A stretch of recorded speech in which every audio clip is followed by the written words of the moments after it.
Chapter number 10. அனைவருக்கும் காலை வணக்கம். Chapter number 10 of contempts of the lawful authority of public servants. பொது ஊழியர்களின் சட்டப்பூர்வமான அதிகாரத்தை அவமதித்தல்.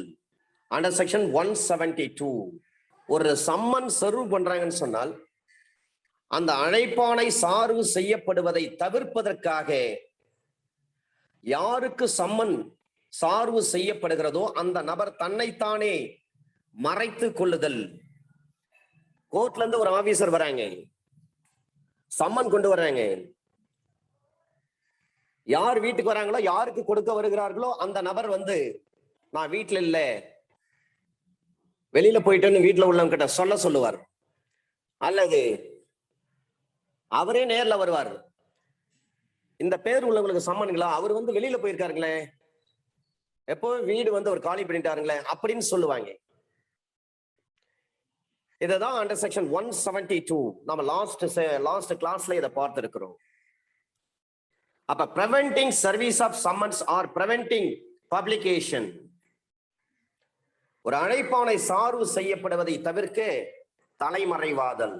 absconding to avoid service of summons or other proceeding, அவருக்கு 1 மாத காலம் வரை சிறை தண்டனை அல்லது 500 ரூபாய் வரை ஃபைன் அல்லது இரண்டும் சேர்த்து விதிக்கப்படும். அண்டர் செக்ஷன் 172ல பார்ட் 2 இருக்கிறது.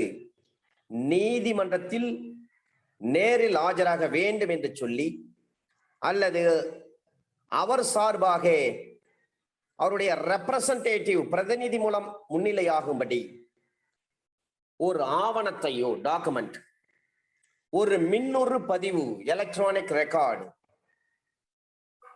இவற்றை கொண்டு நீதிமன்றத்தில் ஒப்படைக்குமாறு தாக்கல் செய்யுமாறு ஒரு உத்தரவிட்டு அதன் அடிப்படையில் ஒரு சம்மன் வருகிறது.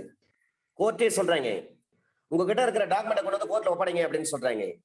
அல்லது உங்ககிட்ட இருக்கிற எலக்ட்ரானிக் டிவைஸ், எலக்ட்ரானிக் மீன்ஸ், அது சிம் கார்டா இருக்கலாம், பென் டிரைவா இருக்கலாம், அதை கொண்டு ஒப்படைங்கன்னு சொல்றாங்க.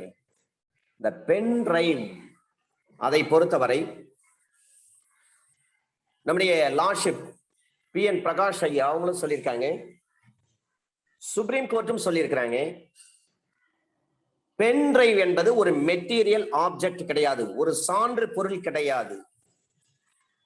பென் டிரைவ் என்பது இட்ஸ் அ டாக்குமெண்ட், அது ஒரு ஆவணம் என்றுதான் உச்ச நீதிமன்றமும் பல தீர்ப்புல இப்ப சொல்லியிருக்கிறாங்க,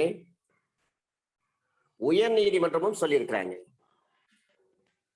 கண்டிப்பா அந்த பென்ட்ரைவ் பற்றி ஏதாவது கேள்விகள் வந்தால் வருவதற்கு வாய்ப்பு உண்டு. சரியாக நம்ம பதிலை டிக் பண்ண வேண்டும். அப்ப கோர்ட் மூலமா ஒரு சம்மன் அனுப்புறாங்க. அந்த சம்மன்ல என்ன விஷயம் சொல்லப்பட்டிருக்கிறது என்று சொன்னால், உங்களிடம் இருக்கக்கூடிய ஒரு ஆவணத்தையோ அல்லது ஒரு எலக்ட்ரானிக் மீன்ஸ், எலக்ட்ரானிக் ரெக்கார்டு, ஒரு பென் டிரைவ், ஒரு சிப், இது போன்ற மின்னணு பதிவுருவை நீங்கள் கொண்டு நீதிமன்றத்தில் தாக்கல் செய்ய வேண்டும் என்று சொல்லி ஒரு சம்மன் அனுப்புறாங்க. அந்த சம்மனை ரிசீவ் பண்றதுக்கு பதிலாக அவர் தன்னைத்தானே மறைத்துக் கொள்கிறார். அப்படி ஒரு ஆளே இல்லைங்களே, அவர் வெளியூர் போயிட்டாருங்களே, அவர் வெளிநாடு போயிட்டாருங்களே, எங்க இருக்கிறாருன்னு தெரியாதுங்களே, இப்படி பதில சொல்லி சம்மன் எடுத்து வந்த அந்த கோர்ட் ஆபீசரை திருப்பி அனுப்புது. பிறகு அவர்தான் இந்த மாதிரி செய்தார், தன்னைத்தானே மறைத்துக் கொண்டு பொய் சொல்லிவிட்டார், ஏமாற்றி விட்டார், அவாய்ட் பண்ணிட்டாரு, he has avoided to receive the summon அப்படின்ற விஷயம் தெரிய வருகின்ற பொழுது அவருக்கு 6 மாத கால அளவுக்கு சிம்பிள் இம்ப்ரிசன்மெண்ட், சாதாரண சிறை தண்டனை, அதாவது வெறுங்காவல் சிறை தண்டனை அல்லது சாதாரண சிறை தண்டனை, ரெண்டும் ஒரே அர்த்தம் தான், அல்லது 1000 ரூபாய் வரை அபராதம் அல்லது இரண்டும் சேர்த்து விதிக்கப்படும். The term which may extend to 6 months or the fine பொறுத்தவரையிலும் up to 1000 rupees அல்லது இரண்டும் or both, இரண்டும் சேர்த்து விதிக்கப்படும். 172ல 2 பார்ட் சொல்றாங்க. ஃபர்ஸ்ட் பார்ட்டுக்கு தண்டனை 1 மாத கால சிறை தண்டனை, 500 ரூபாய் ஃபைன். அது சம்மன் வருதுன்னா சம்மனை வாங்காம அவாய்ட் பண்றதுக்கு. இரண்டாவது பார்ட்ல சொல்றாங்க, உங்ககிட்ட இருக்கிற டாக்குமெண்ட்டை ப்ரொடியூஸ் பண்ணுங்கன்னு சொல்றாங்க. உங்ககிட்ட இருக்கக்கூடிய எலக்ட்ரானிக் ரெக்கார்டை ப்ரொடியூஸ் பண்ண சொல்லி ஒரு சம்மன் வருகிறது. அந்த சம்மனை வாங்குவதற்கு நீங்க அவாய்ட் பண்றீங்க. அதற்கு 6 மாத கால சிறை தண்டனை அல்லது 1000 ரூபாய் வரை ஃபைன் அல்லது இரண்டும் சேர்த்து விதிக்கப்படும். 173 நாம் ஏற்கனவே பார்த்துட்டோம். preventing of service of summons or other proceedings or preventing publication thereof under section 174. ஒரு பொது ஊழியரின் கட்டளைக்கு கீழ்ப்பணிந்து முன்னிலையாகாமல் இருக்கின்ற பட்சத்தில் அவருக்கு 1 மாத கால அளவுக்கு சாதாரண சிறை தண்டனை அல்லது 500 ரூபாய் வரை ஃபைன். ஒரு பப்ளிக் சர்வெண்ட், அவரால் விடுக்கப்பட்ட ஒரு அழைப்பாணை. Magistrate is a public servant, judge is a public servant. அல்லது ஒரு ப்ரொக்ளமேஷன் ஆர்டர், ஒரு பகிரங்க அறிவிப்புக்கு கீழ்ப்படிந்து அவர் நேரில் அல்லது அவருடைய ரெப்ரசன்டேட்டிவ் மூலமாக எந்த இடத்தில் ஆஜராக வேண்டும் என்று அந்த சம்மனில் குறிப்பிடப்பட்டிருக்கிறதோ அந்த இடத்திற்கு அவர் ஆஜராக வேண்டும். முன்னிலையாக வேண்டும், அப்பியர் ஆகணும். இந்த தேதி, இந்த மாசம், இந்த வருஷம், இத்தனை மணிக்கு இந்த இடத்துல நீங்க இந்த வழக்கு விசாரணைக்கு ஆஜராக வேண்டும் என்று சொல்லி ஒரு பப்ளிக் சர்வெண்ட் மூலமாக ஒரு சம்மன் வழங்கப்பட்டிருக்கின்ற பொழுது அந்த சம்மனை பெற்றுக்கொண்ட நபர் அந்த தேதி, மாதம், வருடம் எத்தனை மணியோ அத்தனை மணி அந்த இடத்திற்கு ஆஜராகாமல் விட்டுவிட்டால் 1 மாத கால அளவிற்கு சிறை தண்டனை அல்லது 500 ரூபாய் வரை ஃபைன் அல்லது இரண்டும் சேர்த்து விதிக்கப்படும். ஒரு ப்ரொக்ளமேஷன் ஆர்டர், பகிரங்க அறிவிப்பு, ஒரு கட்டளை, ஒரு அறிவிப்பு, இதன் மூலமாக ஒருவருக்கு சம்மன் அனுப்புறாங்க அல்லது ஒரு நோட்டீஸ் கொடுக்கறாங்க அல்லது ஒரு ப்ரொக்ளமேஷன் ஆர்டர், ஒரு பகிரங்க அறிவிப்பு சொல்றாங்க. அவர் நேரில் ஆஜராக வேண்டும் அல்லது அவருடைய பிரதிநிதி மூலமாக ஆஜராக வேண்டும் என்று சொல்லி குறிப்பிடப்பட்டிருக்கும் பட்சத்தில் அவர் நேரில் ஆஜராகாமல் விட்டுவிட்டால் அவருக்கு 6 மாதம் வரை சிறை தண்டனை, அது சிம்பிள் இம்ப்ரிசன்மெண்ட் அல்லது 1000 ரூபாய் வரை ஃபைன் அல்லது இரண்டுமே சேர்த்து விதித்து தண்டிக்கப்படுதல் வேண்டும். இதற்கு இல்லுஸ்ட்ரேஷனே கொடுத்திருந்தாங்க. இதையும் லாஸ்ட் கிளாஸ்ல நாம பார்த்திருக்கிறோம். கல்கத்தா உயர் நீதிமன்றத்தின் முன்பாக அந்த நீதிமன்றம் பிறப்பித்த அழைப்பாணைக்கு கீழ்ப்படிந்து முன்னிலையாக சட்டப்படி கட்டுப்பட்டுள்ள ஏ என்பவர் வேண்டுமென்றே முன்னிலை ஆகாமல் இருக்கின்றார். அப்ப இந்த பிரிவில் கூறப்பட்ட குற்றத்தை அவர் செய்தவர் ஆவார். கோர்ட் ஒரு சம்மன் அனுப்புறாங்க, சம்மனை ரிசீவ் பண்றாரு, ரிசீவ் பண்ணிட்டு கோர்ட்டுக்கு ஆஜராகாம விட்டுட்டாரு. அப்ப அவர் மேல எந்த செக்ஷன்ல கேஸ் போட முடியும்? அண்டர் செக்ஷன் 174 தான் கேஸ் போட முடியும். ஒரு டிஸ்ட்ரிக்ட் செஷன்ஸ் கோர்ட்ல ஒரு கேஸ் விஷயமாக ஆஜராகி நீங்கள் சாட்சியம் அளிக்க வேண்டும் என்று சொல்லி ஒரு சம்மன் அனுப்பப்படுகிறது. அந்த சம்மனை பெற்றுக்கொண்ட அந்த சாட்சி நீதிமன்றத்திற்கு சாட்சியம் அளிக்க தவறிவிட்டார். வேண்டுமென்றே அவர் முன்னிலை ஆகாமல் இருக்கிறார், கோர்ட்டுக்கு வேண்டுமென்றே வராம இருக்காரு. அவர் மீது எந்த செக்ஷன்ல கேஸ் போட முடியும்? Under section 174. இதே 174 சிஆர்பிசில் தான் சஸ்பீசியஸ் மேனர் ஆஃப் டெத் என்று சொல்லக்கூடிய சந்தேகத்திற்கு இடமான மரணம் குறித்து சொல்லப்பட்டிருக்கிறது. ஐபிசில 174 சம்மனை வாங்கிட்டு கோர்ட்டுக்கு வரலன்னு சொன்னா அவர் மீது வழக்கு தொடுக்கப்படும். சிஆர்பிசி 174ல சஸ்பீசியஸ் மேனர் ஆஃப் டெத்தை பற்றி சொல்கிறார்கள். ஒரு ஜெனரல் டைரி போலீஸ் ஸ்டேஷன்ல பராமரிக்கப்படுகின்ற ஒரு ஜெனரல் டைரி, பொது நாட்குறிப்பு. அதுல ஒரு காவல்துறை அதிகாரி ஒரு பொய்யான தகவல்களை பதிவு செய்கின்ற பொழுது அவர் மீது எந்த சட்டப்பிரிவின் கீழ் நாம் வழக்கு போடுவது என்று சொன்னால் நீங்க 460, 461, 463, 465, 469, 471 இந்த ப்ரொவிஷன்ல வராது. ஃபேப்ரிகேஷன் ஆஃப் ஃபால்ஸ் டாக்குமெண்ட், பொய்யாவணம் புனைதல், அந்த சட்டப்பிரிவின் கீழ் வராது. இந்திய தண்டனை சட்டத்துல சொல்லப்பட்டிருக்கக்கூடிய 460 471 அதுவரை உள்ள சட்டப்பிரிவுகளின் கீழ் வழக்கு பதிவு செய்ய முடியாது. அந்த போலீஸ் ஆபீசர் மீது அண்டர் செக்ஷன் 174 படிதான் வழக்கு பதிவு செய்ய முடியும். Under section 174 capital A, under section 174 capital ஏவை படிக்கின்ற பொழுது அதனுடன் சேர்த்து சாப்டர் 6 சொல்லப்பட்டிருக்கக்கூடிய 273 அதையும் சேர்த்து பார்க்க வேண்டும். 174A கேபிட்டல் ஏ செக்ஷன் 82 கீழான ஒரு பிரகடனத்திற்கு மதிப்பளிக்கும் வகையில் தோன்றாதிருத்தல். செக்ஷன் 82 சிஆர்பிசி எதை பற்றி பேசுகிறது? ப்ரொக்ளமேஷன், ப்ரொக்ளைம்டு அஃபெண்டர், தலைமறைவு குற்றவாளி. அப்ப 174A அதை படிக்கின்ற பொழுது செக்ஷன் 273 அதையும் பார்க்க வேண்டும். 273 சிஆர்பிசி எதை பற்றி பேசுகிறது? Evidence is to be recorded in the presence of the accused. குற்றம் சுமத்தப்பட்ட நபர் முன்பாகத்தான் சாட்சியம் எடுக்கப்பட வேண்டும். அண்டர் செக்ஷன் 273 சிஆர்பிசி படி அதற்கு விதிவிலக்கம் இருக்கிறது. அண்டர் செக்ஷன் 299 சிஆர்பிசில விதிவிலக்கம் இருக்கிறது. சில சூழ்நிலைகளில் எதிரி வராத பொழுது கூட சாட்சியம் எடுக்க முடியும். சே ஃபார் எக்ஸாம்பிள், கோர்ட்ல சாட்சி வந்திருப்பாங்க, அன்னைக்கு அக்யூஸ்ட் ஆஜராகி இருக்க மாட்டாரு, வேற வழி இல்ல, எவிடன்ஸ் எடுக்க முடியுமா? தாராளமா எடுத்துடலாம். இல்லைங்க, 273 சிஆர்பிசில தெளிவா சொல்லி இருக்கிறாங்க, அக்யூஸ்ட் முன்னாடி தான் சாட்சியம் எடுக்கணும்னு சொல்றாங்களே, நீங்க எப்படிங்க, நீங்க அன்னைக்கு நான் வரல, நீங்க எப்படி சாட்சியம் எடுக்கலாம் அப்படின்னு கேள்வி கேட்க முடியுமா? முடியாது. அண்டர் செக்ஷன் 299 சிஆர்பிசி படி அக்யூஸ்ட் இல்லாட்டாலும் சரி, கோர்ட்டுக்கு சாட்சி வந்துட்டாங்கன்னா சாட்சியம் எடுக்கலாம். அதை போலவே under section 164 subsection 5 capital A clause small A CRPC படி ரேப் ரிலேட்டட்ல பாதிக்கப்பட்டிருக்கக்கூடிய விக்டிம் அந்த விக்டிம் ஸ்டேட்மெண்ட் ரெக்கார்ட் பண்ணுகின்ற பொழுது அங்க அக்யூஸ்ட் இருக்கக்கூடாது. அக்யூஸ்டோட கவுன்சிலோ யாருமே இருக்கக்கூடாது. அப்ப அந்த இடத்துல ஒரு விதிவிலக்கு சொல்லப்பட்டிருக்கிறது சிஆர்பிசில.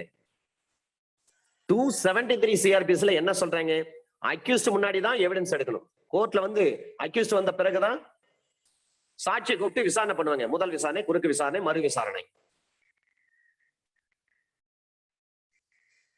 ஆனால் அதுக்கு விதிவிலக்கு தான் 299 சிஆர்பிசி. இதே 299 சிஆர்பிசி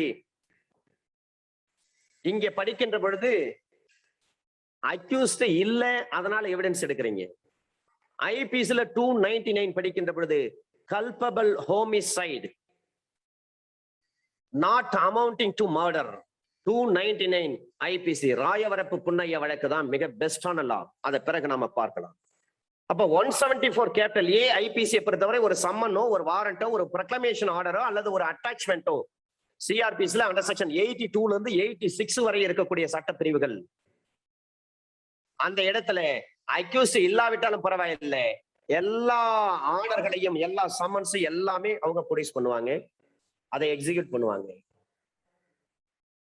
அப்ப அண்டர் செக்ஷன் 174 கேபிட்டல் ஏ இவற்றை செக்ஷன் 82 சிஆர்பிசியோடு பார்க்க வேண்டும். 82 சிஆர்பிசி எதை பற்றி பேசுகிறது? After taken proclamation proceedings, the accused does not appear. பகிரங்கமாக அறிவிக்கப்பட்ட குற்றவாளி என்று சொல்லி அந்த அறிவிப்பு வெளியிடுகிறார்கள்.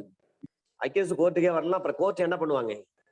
பேப்பர்ல வெர்னாகுலர் என்று சொல்லக்கூடிய உள்ளூர் நாளிதழில் இவர் பகிரங்கமாக அறிவிக்கப்பட்ட குற்றவாளி என்று சொல்லி பேப்பர்ல பப்ளிஷ் பண்ணுவாங்க. கோர்ட்ல இருக்கிற நோட்டீஸ் போர்ட்ல டிஸ்பிளே பண்ணுவாங்க. அக்யூஸ்ட் இருக்கக்கூடிய வீட்டுல டோர்ல ஒட்டுவாங்க. அண்டர் செக்ஷன் 176 இது இந்த 174 கொஞ்சம் பார்த்துங்க சார். இந்த 174 பொறுத்தவரை under section 82 subsection 1 of CRPC படி பிரகடனப்படுத்தப்பட்ட ஒரு வழக்கு சம்பந்தமாக ஒரு சம்மன் சார்வ் பண்றாங்க. அந்த சம்மன்ல சொல்றாங்க, இத்தனை மணிக்கு இந்த தேதி, இந்த மாசம், இந்த வருஷம் இந்த இடத்துல நீங்க ஆஜர் ஆக வேண்டும் என்று சொல்லி, அப்ப குறிப்பிட்ட நேரத்திலும் அந்த அக்யூஸ்ட் வந்து கோர்ட்ல அப்பியர் ஆகலை, அவருக்கு தண்டனை 3 ஆண்டுகள் வரை நீடிக்கக்கூடிய ஒரு கால அளவுக்கு சிறை தண்டனை அல்லது அபராதம் அல்லது இரண்டும் சேர்த்து விதிக்கப்படுவார். இதுவே அவரை வந்து ஒரு பிரகடனப்படுத்தப்பட்ட குற்றவாளியாக அந்த பிரிவின் சப்செக்ஷன் 4 கீழ் ஒரு டிக்ளரேஷன் கொடுத்திருக்கிறாங்க, ஒரு விளம்புகை செய்திருக்கின்ற பொழுது அவர் 7 ஆண்டுகள் வரையில் சிறை தண்டனை விதித்து தண்டிக்கப்படுவதற்கு உரியவராவார். இப்ப ப்ரொக்ளைம்டு அஃபண்டராக இருக்கும் பட்சத்தில் 7 ஆண்டுகள் வரை, ஏன்னா உத்தரவு போட்டாங்க. ஃபர்ஸ்ட் பார்ட்டுக்கு 3 ஆண்டுகள் ஜெயில் தண்டனை அல்லது அபராதம் அல்லது இரண்டும் சேர்த்து விதிக்கப்படும். செகண்ட் பார்ட்டுக்கு 7 ஆண்டுகள் சிறை தண்டனை அல்லது அபராதம் அல்லது இரண்டும் சேர்த்து விதிக்கப்படும். இது எல்லாம் 23/6/2006 வருடத்திலிருந்து நடைமுறைப்படுத்துகிறார்கள். Under section 175. இந்த 175 படிக்கின்ற பொழுது under section 195 subsection 1 clause A of CRPC இணைத்து பார்க்க வேண்டும். ஏன்னா டேக்கிங் காக்னிசன்ஸ் அங்கதான் வருது. ஒரு ஆவணத்தை அல்லது மின்னொரு பதிவுரிவை சட்டப்படி பொது ஊழியருக்கு கொண்டு வந்து தர கட்டுப்பட்ட ஒரு நபர் அதை அவர் கொண்டு வந்து தராமல் விட்டுவிட்டால் அவருக்கு என்ன தண்டனை? ஒரு பப்ளிக் சர்வெண்ட் யாராக இருந்தாலும் சரி, அவர்கிட்ட ஒரு டாக்குமெண்டோ அல்லது எலக்ட்ரானிக் ரெக்கார்டு என்று சொல்லக்கூடிய மின்னணு பதிவுருவோ எதையும் ஒப்படைப்பதற்கு சட்டப்படி கட்டுப்பட்டவர். அவ்வாறு ஒப்படைக்காத போது 1 மாதம் சிறை தண்டனை அல்லது 500 ரூபாய் வரை அபராதம் அல்லது இரண்டும் சேர்த்து விதிக்கப்படும். கோர்ட்ல இருந்து ஒரு 91 CRPSல ஒரு பெஷன் போகுது. ஒருவருடைய பிறப்பு சம்பந்தமாக அவருடைய டிரான்ஸ்பர் சர்டிபிகேட், அதுல என்ன தேதி மாதம் வருடம் குறிப்பிடப்பட்டிருக்கிறதோ அவற்றை கொண்டு வந்து நீங்கள் நீதிமன்றத்தில் ஒப்படைக்க வேண்டும் என்று சொல்லி ஒரு பள்ளிக்கூடத்திற்கோ அல்லது கல்லூரிக்கோ ஒரு சம்மன் போடுறாங்க.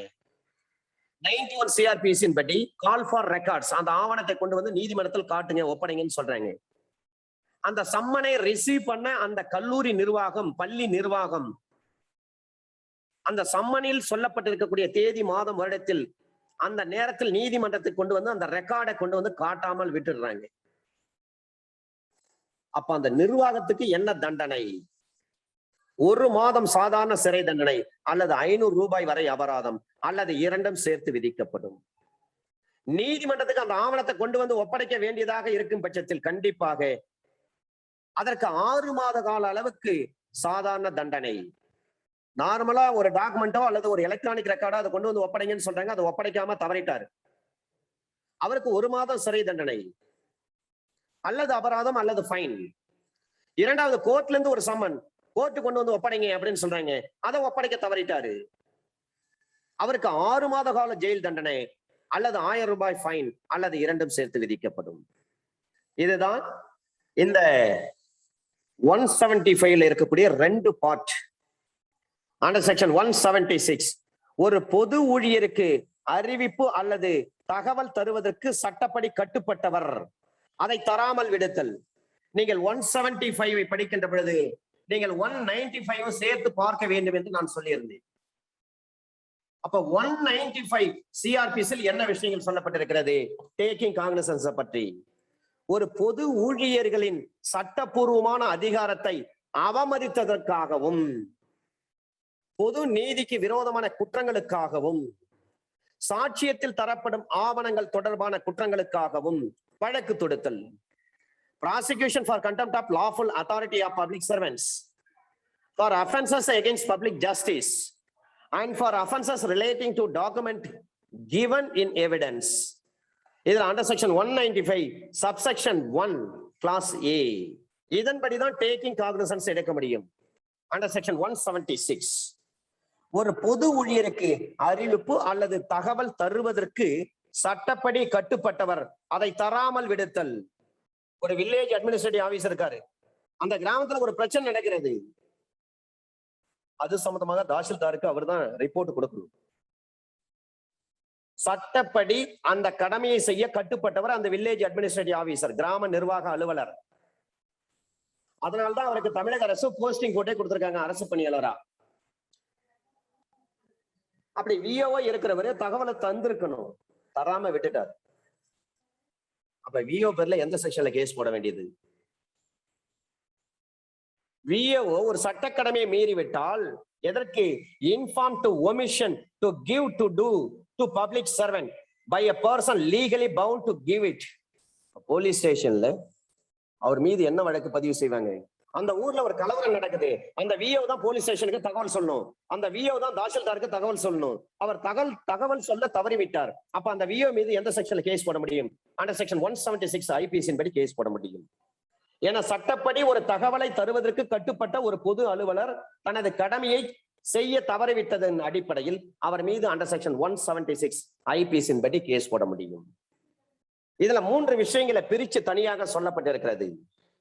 ஒன்று, அந்த பொது ஊழியருக்கு எந்த பொருளை பற்றி அறிவிப்பு எதையும் தருவதற்கு அல்லது தகவல் கொடுப்பதற்கு சட்டப்படி கட்டுப்பட்டவராக இருந்தும் சட்டத்தில் விதிக்கப்பட்ட முறையில் நேரத்தில் வேண்டுமென்றே அந்த அறிவிப்பை தராமல் அல்லது தகவலை கொடுக்காமல் விடுக்கும் ஒருவர் 1 மாத கால அளவுக்கு சிறை தண்டனை. பொது ஊழியருக்கு, பப்ளிக் சர்வெண்ட்டுக்கு எந்த பொருளை பற்றி அறிவிப்பு எதையும் தருவதற்கு அல்லது தகவல் கொடுப்பதற்கு, ஒரு பொருளை பற்றி அறிவிப்பு தகவல் அதை செய்ய தவறிவிட்டார் என்று சொன்னால் அவருக்கு 1 மாத அளவுக்கு சாதாரண சிறை தண்டனை அல்லது 500 ரூபாய் ஃபைன் அல்லது இரண்டும் சேர்த்து விதிக்கப்படும். ஒரு பொருளை பற்றி தகவல் ஃபர்ஸ்ட் பார்ட். செகண்ட் பார்ட், அவ்வாறு கோரப்பட்ட அந்த அறிவிப்பு அல்லது தகவல் ஒரு குற்றத்தை செய்வது பற்றியதாக இருக்கும் பட்சத்தில், ஒரு குற்றம் செய்வதை தடுக்கும் செயலுக்கு தேவைப்படுவதாக இருக்கும் பட்சத்தில், அல்லது ஒரு குற்றம் செய்த செயலை ஒருவரை கைது செய்வதற்குரியதாக இருக்கும் பட்சத்தில் அந்த தகவலை தெரிவிக்காமல் விட்டுட்டால் 6 மாத கால அளவிற்கு சிறை தண்டனை. அவருக்கு 6 மாத கால அளவிற்கு சிறை தண்டனை அல்லது 1000 ரூபாய் ஃபைன். செக்ஷன் 176 தண்டிக்கலாம். அந்த செக்ஷன் 76 ஐபிசி படி தண்டிக்க முடியும். விஓக்கு சட்ட கடமை இருக்கிறது.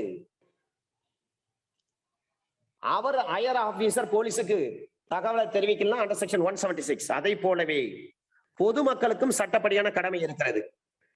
ஒரு பொய்யான விஷயத்தை உண்மை மாதிரி ஒரு பப்ளிக் சர்வெண்ட் கொடுக்கிறாரு, அப்ப அண்டர் செக்ஷன் 177 ஐபிசி படி வழக்கு பதிவு செய்யப்படும்.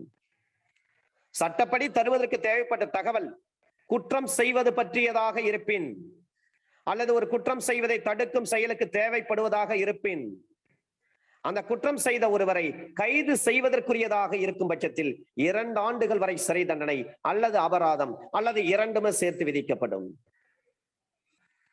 இந்த சட்டப்பிரிவை படிக்கின்ற பொழுது எடுத்துக்காட்டு படிச்சாதான் புரியும் sir. Law can be understood by means of illustration. எடுத்துக்காட்டின் வாயிலாகத்தான் ஒரு சட்டப்பிரிவை நாம் எளிதில் புரிந்து கொள்ள முடியும். இல்லஸ்ட்ரேஷன் ஏவ்ல சொல்றாங்க, ஒரு லேண்ட்லார்டு இருக்கிறாரு, ஏ என்ற ஒரு லேண்ட்லார்டு. அவருடைய பண்ணை எல்லைக்குள் ஒரு 10 ஏக்கர் வச்சு அவர் விவசாயம் பண்றாரு. அந்த இடத்துல ஒரு கொலை செய்யப்பட்டிருப்பதை அறிந்திருக்கிறார். அந்த மரணம் தற்செயலாக ஒரு பாம்பு கடியின் விளைவாக நேர்ந்தது என்று வேண்டும் என்றே கலெக்டருக்கோ அல்லது சப் கலெக்டருக்கோ அல்லது போலீஸுக்கோ ஒரு பொய்யான தகவலை கொடுத்துட்டார். அப்ப அந்த நிலத்தினுடைய உரிமையாளர் தண்டிக்க முடியுமா, முடியாதுங்களா? தாராளமா தண்டிக்கலாம்.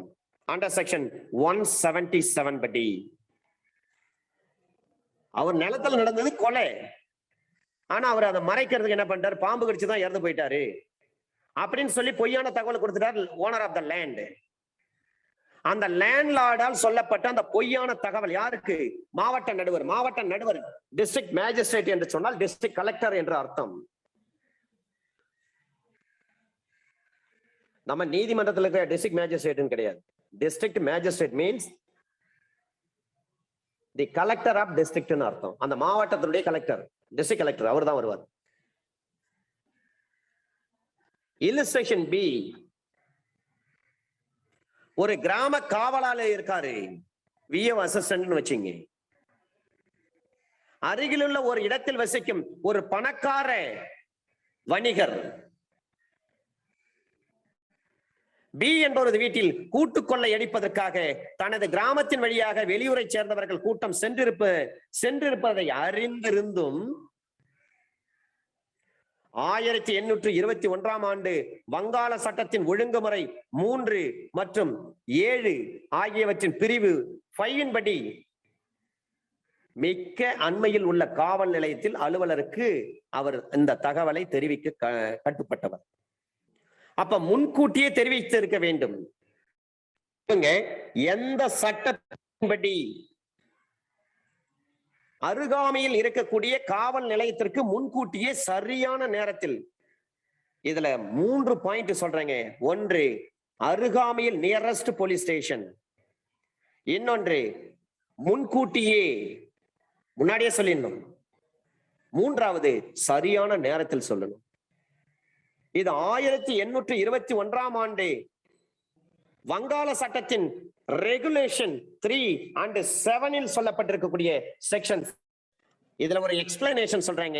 அண்டர் செக்ஷன் 176 பொறுத்தவரை குற்றம் என்ற சொல் ஐபிசில செக்ஷன் 40 சொல்றாங்க. அஃபென்ஸ் மீன்ஸ் செக்ஷன் 40 சொல்றாங்க, சட்டத்தால் வரையறுக்கப்பட்ட ஒரு செயலை மீறுகின்ற பொழுது அது குற்றம். அப்ப இந்த பிரிவில குற்றம் என்ற சொல் இந்தியாவுக்குள் செய்யப்பட்டால் அது குற்றம்.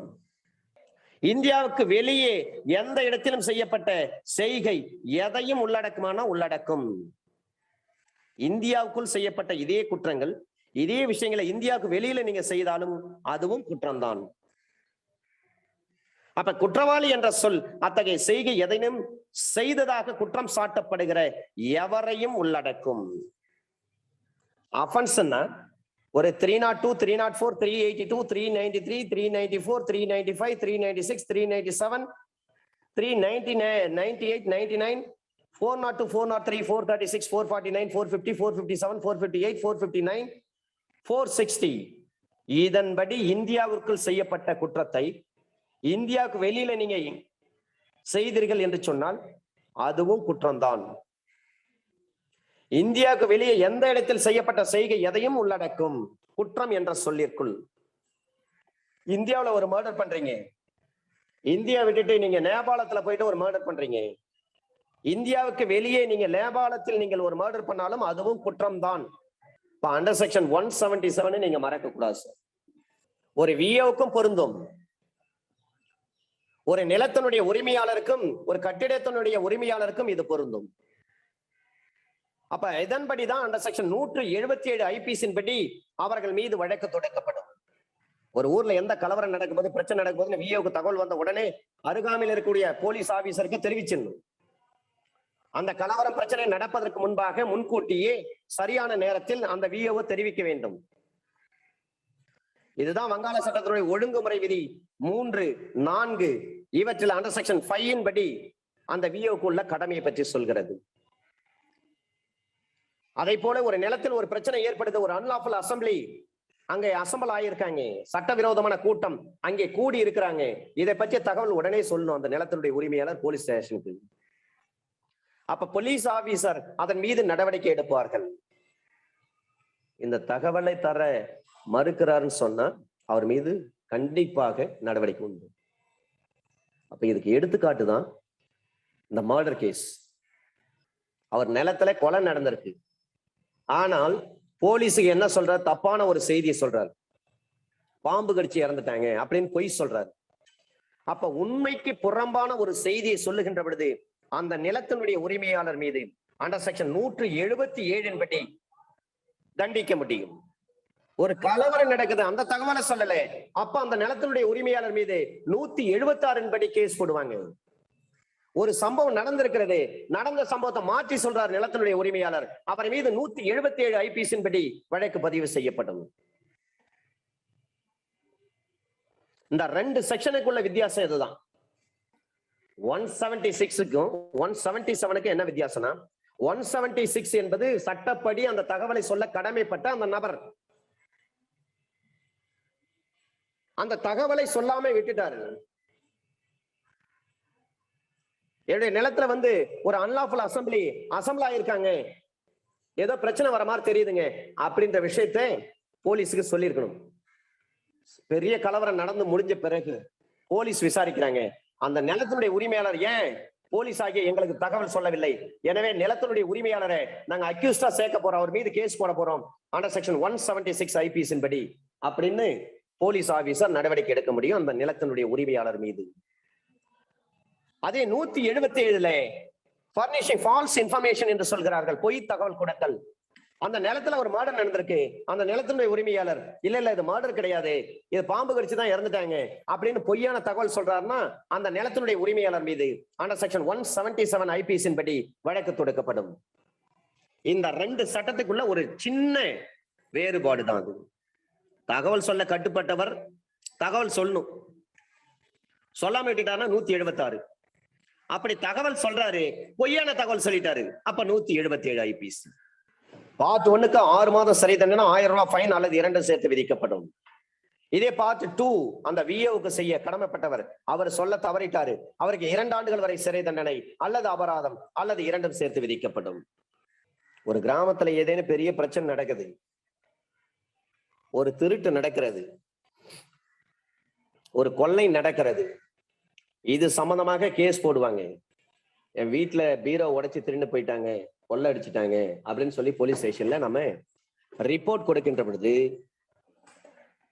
VAவையும் ஒரு அக்யூஸ்டா சேர்க்க முடியுமானா தாராளமா சேர்க்கலாம். ஏன்னா VAவோ எந்த கிராமத்துக்கு நிர்வாக அலுவலராக நியமிக்கப்பட்டிருக்கிறாரோ அந்த கிராமத்தில் 24 hours அங்கதான் குடியிருக்கணும். அதுக்காக தனி அலவன்ஸ் கொடுக்குறாங்க. ஆனா எந்த VAவும் அந்த கிராமத்துல குடியிருப்பது கிடையாது. கால நேரத்துல வருவாங்க, பணியை பார்ப்பாங்க, ஈவினிங் டைம் முடிஞ்சு போச்சுன்னா போயிடுவாங்க. அந்த ஊர்ல இரவும் பகலும் இருந்தா தானே அந்த ஊர்ல என்ன நடக்குதுன்னு தெரியும். அவர் கண்ட்ரோல்ல இருக்கக்கூடிய அந்த கிராமங்களில் என்ன பிரச்சனை நடக்கிறது அல்லது நடக்க போகிறது என்பது தெரியும். அந்த கிராமத்திலேயே அவங்க நைட்ல இருக்கிறது கிடையாது. அப்புறம் எப்படி அவங்களுக்கு தெரியும்? அப்ப இந்த மாதிரி நேரத்துல அந்த VO மீது நம்ம வழக்கு போட முடியுமா? தாராளமா போட முடியும். அண்டர் செக்ஷன் 177ல அந்த வில்லேஜ் அட்மினிஸ்ட்ரேட்டிவ் ஆபீசர் மீது வழக்கு பதிவு செய்ய முடியும். அண்டர் செக்ஷன் 178 ஆணை உறுதிமொழி அல்லது உறுதிமொழி எடுக்க வேண்டும் என்பது பொது ஊழியரால் முறைப்படி கோரப்படும் பொழுது அதை எடுக்க மறுத்தல். இந்த 178 181 வரை மிக முக்கியமானது சார். இதை நீங்க சட்டமாக படித்தால் உங்களுக்கு புரியாது. ஒரு சின்ன கதையா சொன்னாதான் உங்களுக்கு ஈஸியா புரியும். செக்ஷன் 178 கோர்ட்டுக்கு வராரு ஒரு சாட்சி, அவர்கிட்ட சத்திய பிரமாணம் பண்ண சொல்றாங்க கோர்ட்ல இருந்து. நான் சொல்றதெல்லாம் உண்மைதான், உண்மை தவிர வேறு ஒன்றும் இல்லை அப்படிலாம் சத்தியமா சொல்லுங்கன்னு சொல்லுவாங்க. அவர் அந்த சத்திய பிரமாணம் எடுக்க மறுக்கிறார். நான் சத்தியமா சொல்றேன்னு சொல்ல மாட்டேன், நான் சத்தியம் பண்ண மாட்டேன் அப்படின்னு ஒரு சாட்சி சொல்றாரு. அப்ப ஆணை உறுதிமொழி அதுக்குன்னு தனி சட்டம் இருக்கு சார். தி ஓத்ஸ் ஆக்ட் 1967 ஒரு ஓத் எடுக்கிறாங்க அல்லது அஃபர்மேஷன் எடுக்கிறாங்க. ஓத் என்றாலும் அஃபர்மேஷன் என்றாலும் ஒன்றுதான், ஆனால் ஒரு சிறிய வேறுபாடு. ஆணை உறுதிமொழி என்பது ஒரு பதவியை ஏற்றுக்கொள்ளுகின்ற பொழுது தமிழகத்தின் முதலமைச்சராக நான் பதவி ஏற்றுக்கொள்கிறேன், கடவுளின் பெயரால் தமிழகத்தின் முதலமைச்சராக நான் பதவி ஏற்றுக்கொள்கிறேன் அப்படின்னு சத்திய பிரமாணம் செய்யறாங்க பாருங்க, சாரி உறுதிமொழி இருக்கிறாங்க பாருங்க, அதுதான் ஓத். அந்த இடத்துல இந்த நேம் ஆஃப் காட், கடவுளின் பெயரால், I do hereby take oath in the name of God, கடவுளின் பெயரால் நான் இந்த பதவியை ஏற்றுக்கொள்கிறேன், கடவுளின் பெயரால் உறுதிமொழி அளித்து இந்த பதவி ஏற்றுக்கொள்கிறேன், இது ஓத். அஃபர்மேஷன், கடவுள் மீது நம்பிக்கை இல்லாதவர்கள் அஃபர்மேஷன் கொடுப்பாங்க, சத்திய பிரமாணம். என் மனசாட்சிப்படி நான் இந்த பதவியை ஏற்றுக்கொள்கிறேன், இதில் நீதியாகவும் நேர்மையாகவும் நடந்து கொள்வேன், ரகசியங்களை வெளியில் நான் வெளியிட மாட்டேன் அப்படின்னு சொல்றேன் பாருங்க, அதுதான். அப்ப ஓத் என்பது ஆணை உறுதிமொழி, அஃபர்மேஷன் என்பது சத்திய பிரமாணம், சத்தியம் பண்றாங்க பாருங்க. ஓத்ஸ் act 1967 under section 3 and 4 and 7 is very very important. அப்ப கோர்ட்டுக்கு வராரு ஒரு சாட்சி, அந்த சாட்சி சீட்டை சொல்றாங்க, கோர்ட் ஆபீசர் சொல்றாங்க நீங்க சத்தியமா சொல்றேன்னு சொல்லுங்க அப்படின்றாங்க. நான்லாம் சத்தியம் பண்ண மாட்டேன்னு சொல்றாரு அந்த சாட்சி. அவருக்கு என்ன தண்டனை? 6 மாத கால அளவுக்கு சாதாரண சிறை தண்டனை அல்லது 1000 ரூபாய் வரை அபராதம் அல்லது 2 சேர்த்து விதிக்கப்படும். சரி, சத்திய பிரமாணம் தான் பண்ண மாட்டேன்ட்டாரு. அப்ப அண்டர் செக்ஷன் 178 IPC படி அவர் மீது கேஸ் போடுறாங்க. கோர்ட்ல கேள்வி கேட்கிறாங்க, ஜட்ஜ் ஐயா கேள்வி கேட்கிறாரு அல்லது ஜட்ஜ் அம்மா கேள்வி கேட்கிறாங்க. அந்த கேள்விக்கு பதில் சொல்ல மறுக்கிறாரு. அண்டர் செக்ஷன் 179 படி அவருக்கு 6 மாத ஜெயில் தண்டனை அல்லது 1000 ரூபாய் ஃபைன். சரிங்க, சத்திய பிரமாணம் எடுக்க மாட்டேன்ட்டாரு, சத்தியம் செய்ய மாட்டேன்னு சொல்றாரு. 178 ஐபிஎஸ்ல கேஸ் போடுறாங்க. கேட்ட ஜட்ஜி கேட்கிற கேள்விக்கு பதில் சொல்ல மாட்டேன்றாரு. 179 ஐபிஎஸ்ல கேள்வி அவர் மீது வந்து கேஸ் போடுறாங்க. டெபாசிஷன் கொடுக்காங்க, அந்த வாக்குமூலத்துல கையெழுத்து போடுங்கன்னு சொல்றாங்க, கையெழுத்தும் போட மாட்டேன்னு சொல்றாரு. அவருக்கு 3 மாத கால அளவுக்கு சிறை தண்டனை அல்லது 500 ரூபாய் வரை ஃபைன். சத்திய பிரமாணம் செய்ய மாட்டேன்னு சொன்னா 6 மாசம் அல்லது 1000 ரூபாய் அல்லது 2 சேர்த்து விதிக்கப்படும். கோர்ட்டு கேட்கிற கேள்விக்கு பதில் சொல்ல மாட்டாரு அந்த சாட்சி, அவருக்கு 6 மாசம் ஜெயில் தண்டனை, 1000 ரூபாய் ஃபைன் அல்லது 2 சேர்த்து விதிக்கப்படும். டெபாசிஷன் இருக்கு, அதுலயாவது டாக்குமெண்ட்ல கையெழுத்து போடுங்கன்னு கோர்ட்டு கேட்கறாங்க, அதுலயும் கையெழுத்து போட மாட்டேன்னு சொல்றாரு. அப்ப அவருக்கு 3 மாதம் ஜெயில் தண்டனை, கையெழுத்து போடலாம் 3 மாசம் ஜெயில், 500 ரூபாய் ஃபைன் அல்லது 2 சேர்த்து விதிக்கப்படும். அண்டர் செக்ஷன் 180 படி அண்டர் செக்ஷன் 181ல சொல்றாங்க, ஒரு பப்ளிக் சர்வெண்ட் கிட்ட ஒரு ஆணை உறுதிமொழியை அல்லது உறுதிமொழியை செய்து வைக்க அதிகாரம் பெற்றுள்ள ஒருவரிடம் ஆணை உறுதிமொழி அல்லது உறுதிமொழியின் பேரில் பொய்யான தகவல் சொல்றது. அப்ப கோர்ட்ல பொய் சாட்சியை சொல்றாங்க இல்லைங்களா, 193 197 ஐபிஎஸ்ல வழக்கு பதிவு பண்றது. இது எல்லாவற்றையும் மீறி ஒரு பப்ளிக் சர்வெண்ட் கிட்ட ஒரு பொய்யான விஷயத்தை சொல்றாரு. அது எப்படி?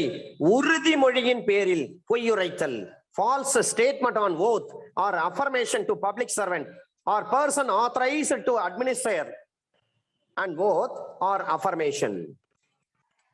சட்டப்படி சத்திய பிரமாணம் செய்து வைக்க தகுதி உள்ள ஒரு பொது ஊழியரிடம் சத்திய பிரமாணத்தின் பேரில் பொய்யான விஷயங்களை யார் சொல்றாரோ அவருக்கு 3 ஆண்டுகள் சிறை தண்டனை அல்லது அபராதம் plus fine. Sir, or fine கிடையாது, பிளஸ் ஃபைன். அண்டர் செக்ஷன் 182 வேற ஒரு நபருக்கு கேடு விளைவிக்க வேண்டும், கேடு விளைவிக்க பொது ஊழியரினுடைய சட்டப்படியான அதிகாரத்தை பயன்படுத்த செய்ய வேண்டும் என்ற எண்ணத்தோடு தரப்படக்கூடிய பொய் தகவல்.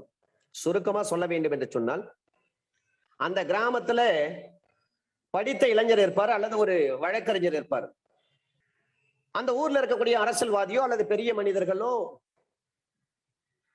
பணபலம் படைபலம் ஆள்பலம் உள்ளவர்களோ அவர்களுக்கு இவர் சரியா மரியாதை தர மாட்டாரு, வணக்கம் வைக்க மாட்டாரு அப்படின்றதுல அந்த நாட்டாமைக்கு கோபம் இருக்கலாம்.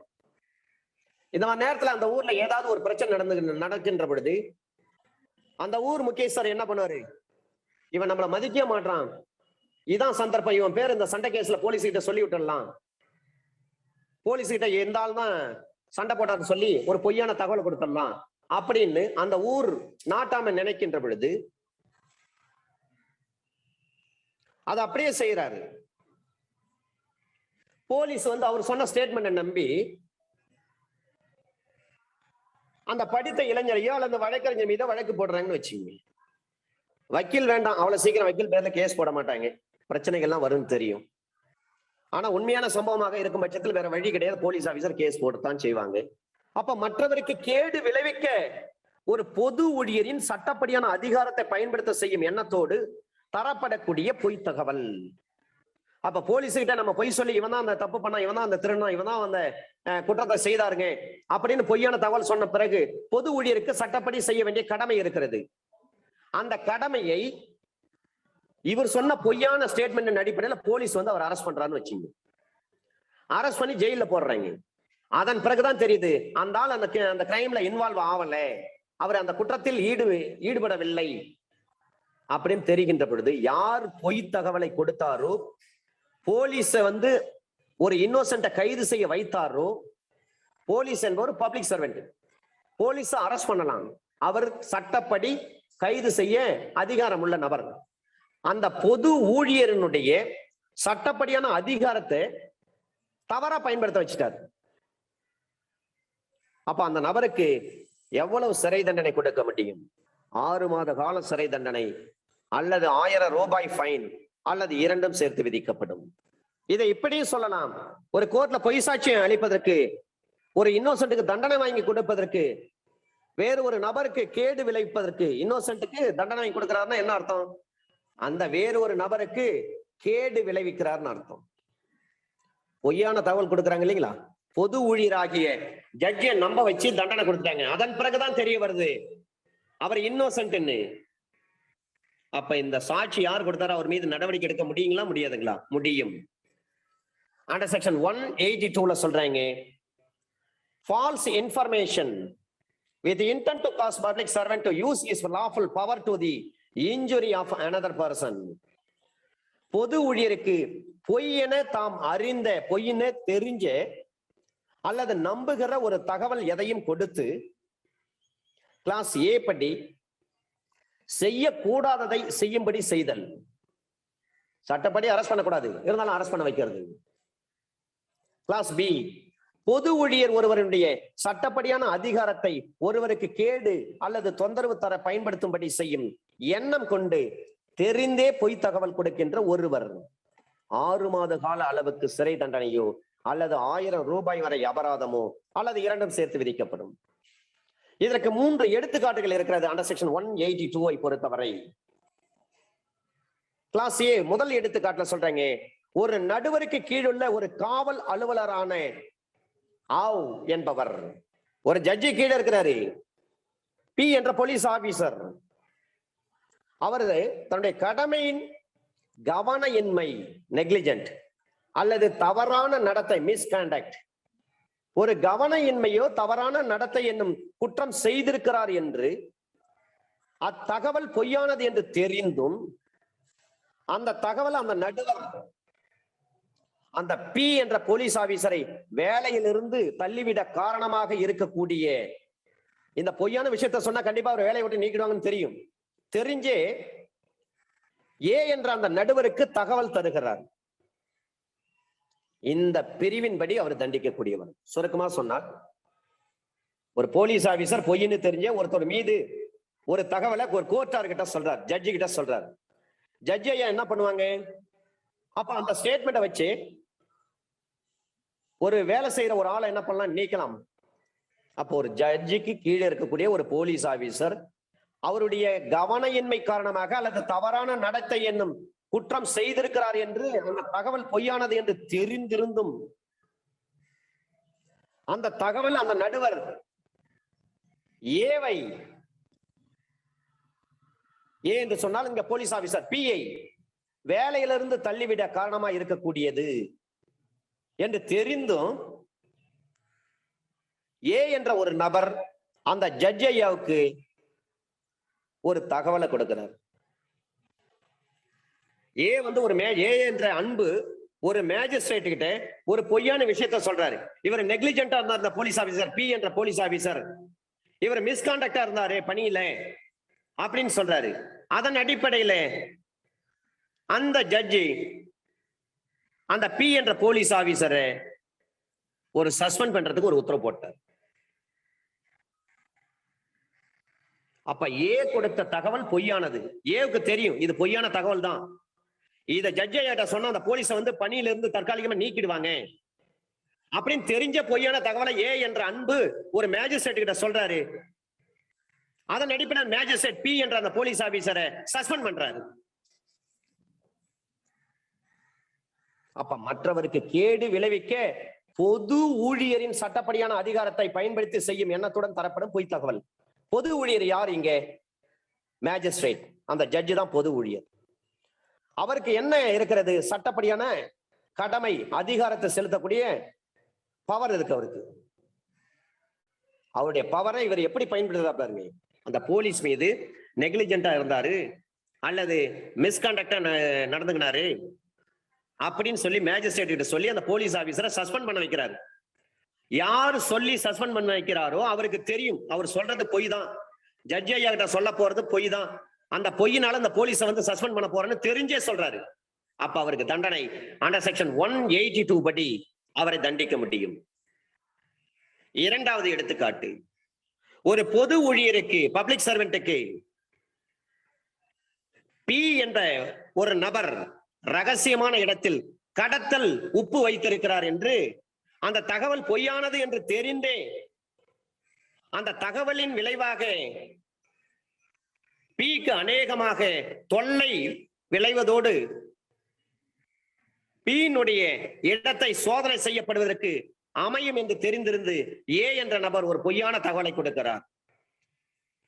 ஏ என்ற அன்பு பி என்ற ஒரு போலீஸ் ஆபீசருக்கு ஒரு தகவலை சொல்றாரு.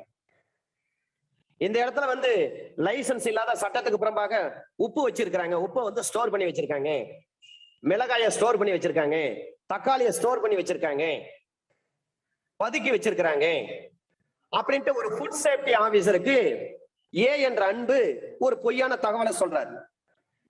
அந்த ஃபுட் சேஃப்டி ஆபீசர் அந்த இடத்துக்கு வராரு, வந்து சோதனை போடுறாரு. இதனால அந்த இடத்தின் உரிமையாளருக்கு கேடு விளைவிக்கும், அவருக்கு அந்த மார்க்கெட்ல இருக்கக்கூடிய நல்ல மதிப்பு போயிடும். அந்த கடையில யாரும் பொருள் வாங்காதீங்க, அந்த கடை மீது ஏற்கனவே போலீஸ் கேஸ் போட்டிருக்காங்க, அங்க வாங்குற பொருள் திருட்டு பொருளா இருக்கும் அப்படின்ற ஒரு கேடை ஏற்படுத்துறாரு. பொய் என்று தெரிந்தே ஏ என்ற அன்பு ஒரு ஃபுட் சேஃப்டி ஆபீசருக்கு தகவல் சொல்றாரு. அந்த பி என்ற அந்த ஆள் தான் அவர் கடையில இந்த மாதிரி சட்டத்துக்கு விரோதமான பொருள் எல்லாம் பதுக்கி வச்சிருக்காரு, நீங்க வந்து சர்ச் பண்ணீங்கன்னா கண்டுபிடிச்சலாம், அவரையும் அரெஸ்ட் பண்ணலாம்னு சொல்றாரு. அதை நம்பி ஃபுட் சேஃப்டி ஆபீசர் வராரு. அந்த இடத்துல பி என்பவருடைய இடத்துக்குள்ள, அந்த பில்டிங்குள்ள, கடைக்குள்ள சோதனை போடுறாரு. இதனால வெளியில இருக்குங்க சக பிசினஸ்மேன் மத்தியில அந்த பி என்பவருக்கு ஒரு கெட்ட பேர் ஏற்படுகிறது. அவர் கடையில சோதனை போட வைக்கணும், போலீஸ வர வைக்கணும்.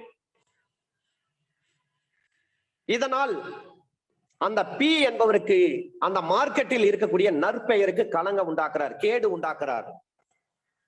இது அன்பு என்ற ஏ என்ற அன்பு அவர் தெரிந்தே இந்த பொய்யை சொல்லி பொது ஊழியரை தன்னுடைய கடமையை வந்து இப்படி செய்ய வச்சுட்டார். அப்ப அன்புக்கு தண்டனை கொடுக்க முடியுமானா அண்டர் செக்ஷன் 182 படி தண்டனை கொடுக்க முடியும். ஏன்னா அன்புதான் பொய் தவறு சொல்லியிருக்காரு. இவர் சொன்னதை வச்சுதான் போலீஸ் வராங்க. பி என்பவருடைய இடத்துக்கு வந்து சர்ச் பண்றாங்க. பக்கத்து கடைக்காரங்க என்ன நினைப்பாங்க, இந்த கடையில ஏதோ தப்பு நடக்குது போல இருக்கு, அதான் போலீஸ் வந்து இடத்த சர்ச் பண்றாங்க, இந்த ஆளை பயங்கரமா விசாரிக்கிறாங்க. இனி அந்த வாடிக்கையாளர் மத்தியில என்ன வரும், இனிமேல் அந்த கடையில எந்த பொருளும் வாங்கக்கூடாது, அந்த கடையில எந்த பொருள் வாங்கினாலும் திருட்டு பொருளா தான் இருக்கும், நாம எதுக்கு அந்த திருட்டு பொருளை வாங்கி நாம எதுக்கு வீணா வந்து போலீஸ் கிட்ட பதில் சொல்லணும் அப்படின்ட்டு வாடிக்கையாளர்களை என்ன பண்ணுவாங்க, அந்த கடையில வாங்க மாட்டாங்க, எந்த பொருளையும் வாங்க மாட்டாங்க. இந்த பொய்யான தகவலை சொன்னவர் யாரு? அன்பு. அப்ப அன்பு தண்டிக்க முடியும்னா தாராளமா தண்டிக்கலாம் அண்டர் செக்ஷன் 182. மூன்றாவது எடுத்துக்காட்டு, ஒரு குறிப்பிட்ட கிராமத்தினுடைய அருகில் உள்ள ஒருத்தர் தாக்கப்பட்டு கொள்ளை அடிக்கப்பட்டதாக பொய்யான ஒரு செய்தியை போலீஸுக்கு ஏ என்ற அன்பு சொல்றாரு. இவங்கதான் என்ன அடிச்சவங்க, ஆனா யார் பேரையும் அவர் சொல்லலை.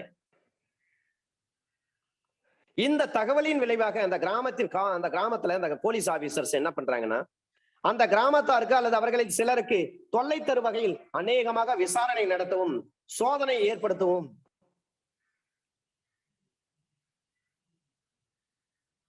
வழிவகை செய்யறார்.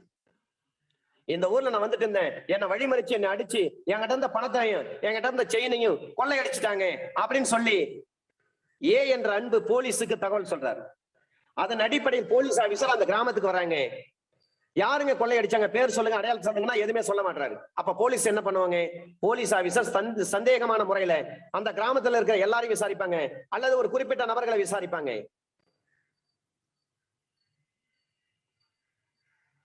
உண்மையிலே கொள்ளை அடிச்சிருந்தா பேர் தெரியும் இவருக்கு, பேர் தெரியாட்டாலும் சரி அடையாளமாவது தெரியும் இல்லைங்களா. ஆள் கருப்பா இருந்தா, கட்டையா குட்டையா இருந்தா, சுருட்ட முடியா இருந்தான்னு சொல்லுவாங்களா இல்லைங்களா.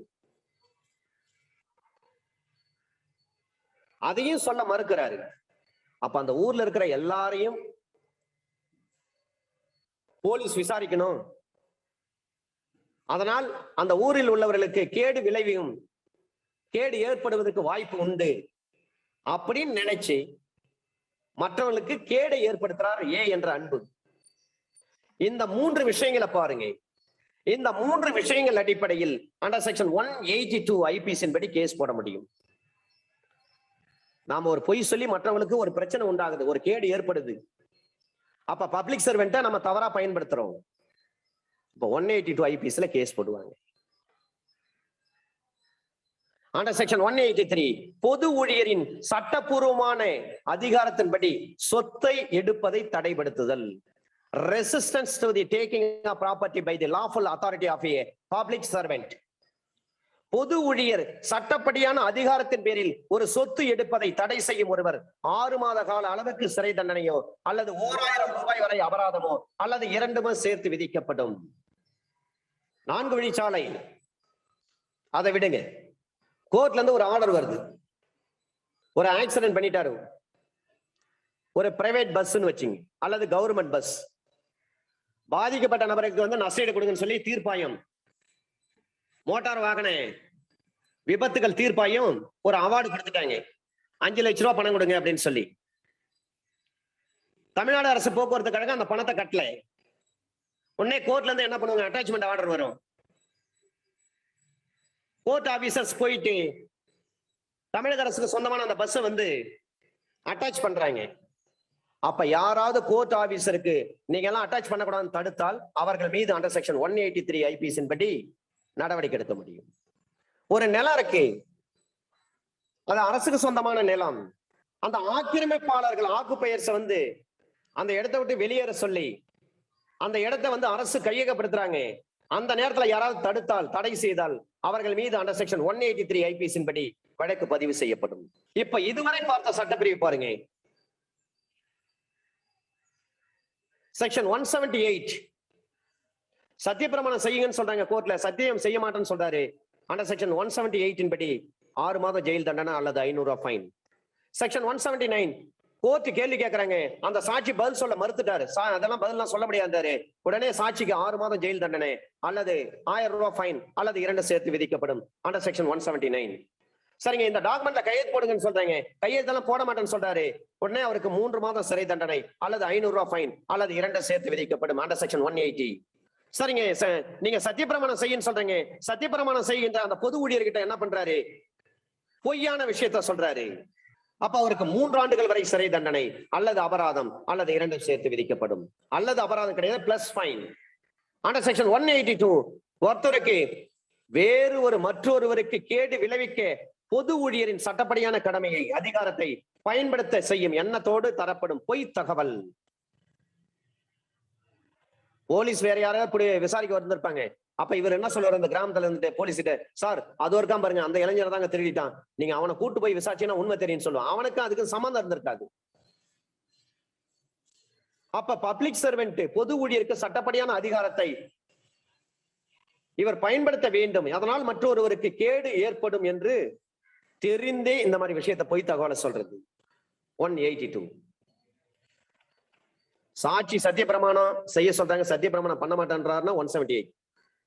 சாட்சியிட்ட கேள்வி கேட்கறாங்க கோர்ட், அதுக்கு பதில் சொல்ல மாட்டேன்றாருன்னா 179. சாட்சியிட்ட கையெழுத்து போடுங்க, டாக்குமெண்ட் இதுல டெபாசிஷன்ல கையெழுத்து போடுங்க, இந்த டாக்குமெண்ட்ல கையெழுத்து போடுங்க, கையெழுத்து போட மாட்டேன்றாருன்னா 180. அதே கோர்ட்டார்கிட்ட சத்தியப்பிரமாணம் செய்து பொய்யான விஷயத்த சொல்றாரு, 181. அதே கோர்ட்டார வேற ஒருத்தருக்கு கேடு விளைவிக்கின்ற மாதிரி செயல்படுகின்ற ஒரு செயல் 182. இந்த 178 இருந்து 182 வரை இது எல்லாம் கோர்ட்டுக்கும் மற்ற ஆபீசர்ஸ்க்கும் எல்லாருக்கும் பொருந்தும் சார். ஏன்னா நீங்க எல்லாம் வருங்கால ஜுடிஷியல் ஆபீசர்ஸ், ஏபிபி, டிஜே ஆக போறீங்க. கண்டிப்பா இது எல்லாம் உங்களுக்கு நடைமுறையில தெரிஞ்சிருக்கணும். இந்த 178, 79, 80, 81, 82 இந்த 5 சட்ட பிரிவும் தரவா இருக்கணும் நீங்க. ஏன்னா டைஸ்ல உட்கார்ந்துட்டு இருக்கீங்க, சாட்சி இந்த மாதிரி செய்யறாரு, அப்ப நீங்க எந்த செக்ஷன்ல கேஸ் போடுங்கன்னு சொல்லுவீங்க. அப்ப இந்த 5 செக்ஷன் 178 இருந்து 182 வரை உங்களுக்கு தெளிவா தெரிஞ்சிருந்தாதான் கேஸ் போட முடியும்.